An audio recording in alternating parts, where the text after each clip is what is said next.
key things that you want to do to win this event. First of all, be present. This room, if you look around, these are some of the brightest, smartest people you are probably ever going to meet. Right? Nobody's here on accident. This is a room filled of brilliant intellectual people that you really want to take advantage of their minds and their brains. So I would first say be intentional and be purposeful. Right? So while you're present, what are you here for? Be very specific about what you came to do. What do you want to accomplish? What do you want to walk away with? And be very purposeful about every single conversation that you have so you do not miss an opportunity.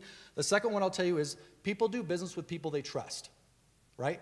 How do you earn trust? How do you accelerate trust? Right? There's certainly an aspect of knowledge and credibility that will bring about trust. One thing I think people miss out on a lot is I want to challenge you, and this is hard for people in our industry. I want to challenge you to be transparent and be vulnerable. Right? That's a scary thing for people, but it's a little bit different. But I want you to think about, can you be vulnerable and transparent? You will find that is an accelerator of creating trust. So know your stuff, but also be open, be curious, seek to learn, not just to tell. So seek understanding of other people. You will build trust. It will carry forward and pay off in the long run. The third thing I'm going to tell you is take action. If you don't have a sheet of paper with you already, that is your what am I going to do next sheet, please take it. If you can walk away with, this isn't just a conference to discuss, this is a conference where we walk away, we do. Right? So can you ensure that you've got a specific thing in mind where you're going to take an action, you're going to do something as a result of having been here. And I would challenge you, find somebody here that you're going to do something with, some collaboration, or somebody you can serve. Right? Can you walk away? If you don't know what you're here for, find somebody you can serve or you can do something for, and you will win as a result of having done that as well. So those are the three actions: be intentional, purposeful, build trust, and take action as a result of this. And I have one final thought, and then you'll be done with me, and I get to introduce your first speaker. And it's interesting, I bring this up because we actually talked about it at breakfast. And we were telling some stories, or I guess it was lunch, it wasn't breakfast. We were telling some stories up there, and we use a phrase a lot of time that is, don't just be memorable, be unforgettable, right? Don't just be memorable, be unforgettable. Is there a story about you or your life that is unforgettable, right? So as I introduce this next speaker, I'm going to share some things. He and I had a very quick conversation, and we have kind of some different things that we use in order to figure out what makes people unforgettable. And so this next speaker is a brilliant guy. You can read his bios. I'm not going to read the bio because you guys all have that. But Stephen Skanke is, we all hear about it. There's a transition happening right now. Everybody familiar with this transition of power that's going on?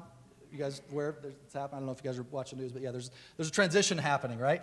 And there's a president that's transitioning into the White House. Well, pretty cool, I think, is Stephen actually was on Ronald Reagan's transition team back when Ronald Reagan took office, which I think is very cool. And so I don't think he gets to share with us a whole bunch of stories about that, but it would be cool if he would. So I find that very memorable. He also grew up He grew up in the second largest soybean farm in the world, right down in South America, correct? So the second largest soybean farm in the world, where they had to battle drug lords, poisonous snakes, killer bees, and all kinds of crazy stuff. And how many can say that? I think that's pretty cool. And the third thing is I like to find out where people come and what their heritage is. Well, his family's Norwegian. They immigrated over here to Sioux Falls, which turns out is the same place my grandfather came over, so that was kind of cool.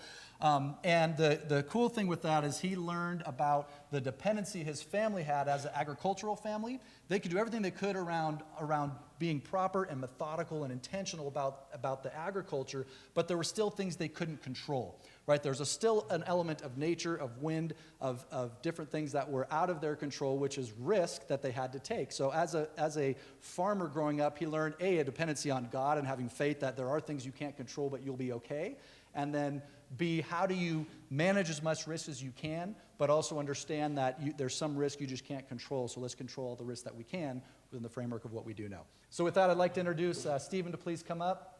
And as he's coming up, one other thing I want to tell you, in your binders, please, actually maybe do it right now, is pull out your evaluation forms. It's a little two-sider, and this is critical for everybody here. This is how these conferences get better. The front is more just general information. Make sure you get to the back that has the speaker section and fill that out as we go. If you wait until the end, you're going to forget every single thing that these guys talked about. So please pull it out. Each speaker, I'll try.